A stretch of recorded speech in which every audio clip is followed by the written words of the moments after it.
How accurate are the ninja scroll and samurai translations from ancient scrolls? Now, we're talking about books like this, the Book of Ninja, the Banten Shukai, and we're talking about this, the Book of Samurai, which is from Natoryu. They're all from traditional scrolls, but how accurate are the translations? So what I want to do today is talk about actual translations. What can a translator do to actually make the translations as close as possible? Now, many people would say, oh, you do literal translation, but you should not do a literal translation of things. Here's an example why. How about if a grandmother is talking to a younger grandchild and she says, oh, come on, sugar. Or she says something like, come on, duck. Now, if you translate that, we all know, come on, sugar, come on, duck means come along, come with me, young child. But if you say, come on, sugar, it's like, is that a sexual reference to someone's act with refined sugar? Or is that someone's sexual act to a duck? Do you know what I mean? Suddenly its meaning changed when you use it as quite literally. So literal translation is a difficult thing to do. You don't want to literally translate something. So for example, that's wicked. So let's look at the word wicked. Now, of course, in the 1990s, 80s, it changed. Wicked changed from evil to cool, good, mint, sorted, shabang. So, for example, that film is wicked. What do we literally mean? The literal translation would be that film is evil. Yep, that film is evil. But we actually, so if I said, oh, I just went to see a film and it was proper wicked. So I went to see the film, it was correctly evil. You're like, what? That's not the right translation. But a direct translation, just if you directly translate it, that's exactly the problem you would get. Or how about words that change over time? So for example, man, it's mankind. So that means, human. Basically now we would say mankind is it's sexist, that males, humans, patriarchy and all that. That's not true. Anglo-Saxon times, you used to have like man for meaning humanity, and viz for men, males, and weef for women. So, but now, so if you say the man, this is a difficult one, man and his wife, you would say that could be translated as humans, especially females, or humans and females. So it starts to get, that's where you get all the problems today. People say, oh, mankind, it should be womankind. Mankind does not mean male kind. It means humans, mankind, human, and then you get woman, and it starts to come in, and that's where you get, I think originally there was a he-man, and he comes in because it's male. And it all gets very complicated depending on what year you look at it. So things change over time. So for example, to be nice used to have the total opposite meaning, which was sort of like foolish and idiot. So someone is nice, or something is awful, it's awe-inspiring. So, oh, that man is awe-inspiring. He's great. No, he's awful. He's full of awe. He's awful. Things start to change. So if we're looking back to Japan and we don't realize when the word changed its meaning, you get a totally different translation.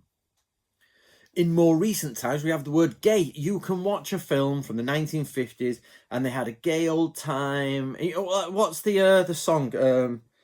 Flintstones. Meet the Flintstones.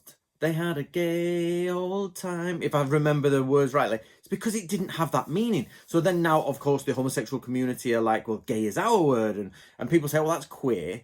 And you people say, no, that means this type of getting. You're like, oh my God, these words are all very recently changed. So if you don't understand the context, so if somebody is translating in 1,000 years, they translate an old document and they get the decade wrong, it could be say, he was very queer, meaning that man was strange, or that man was homosexual. She was queer, she was strange. She was queer but gay. She was strange but happy. She was, or whatever the definitions of queer and gay are nowadays, I don't know. But if you get the decade wrong, you can miss up the translation totally. So you've really got to be careful. Or how about this sentence? So he stuck to the curfew. Or there was a curfew. He should take heed of the curfew, yeah? anything along those lines. It's difficult to try and connect them to because I'm trying to give you examples of its thinking. But let's translate that in its literal meaning, but literal meaning over changing languages. So originally, curfew, I can't pronounce it. It's like curfew. Let's do it in French. Curfew. So basically, it was a French word, but of course, French, Norman French came to England. The word curfew came into English, and it means cover your fire.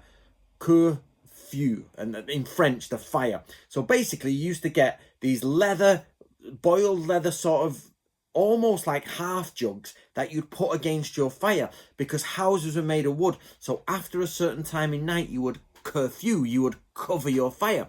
So if I was to translate, but it means a specific time of night to close down. So as the word moved on, it was like no longer did you curfew cover your fire.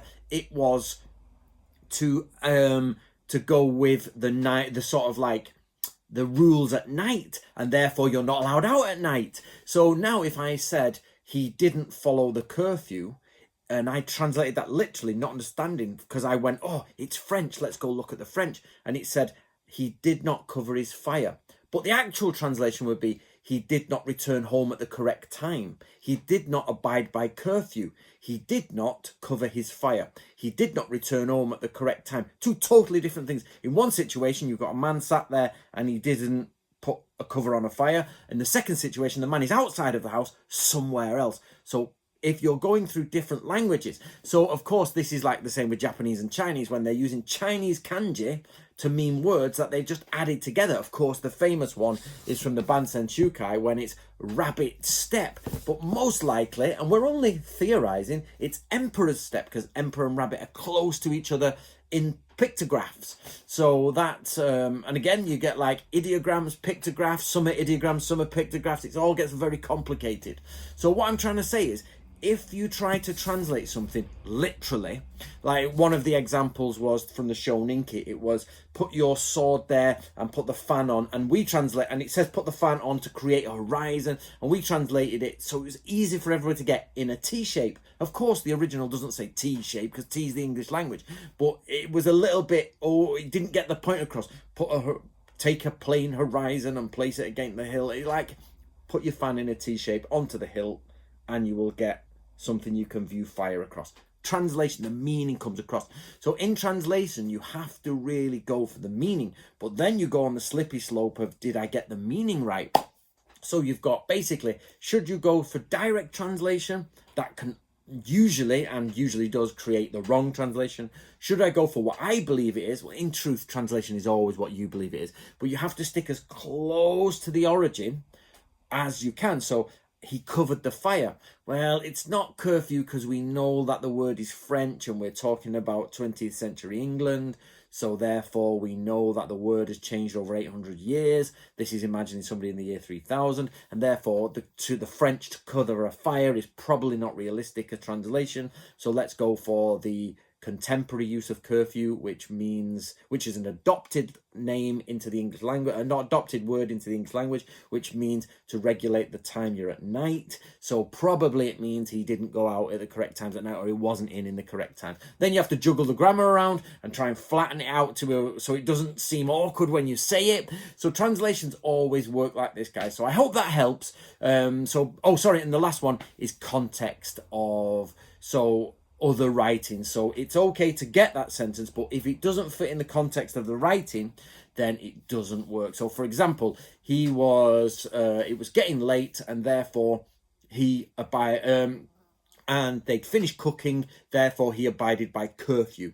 Okay, he's talking about a fire, so that's a little bit of a strange play on word back to the French curfew for covering a fire. Okay, maybe he's doing that. Or he was out at night, he committed a crime, and he totally ignored curfew. Well, it's not covering a fire when he's committing a crime. That's strange. So we must mean he's not sticking to the curfew, meaning, the time you should be in.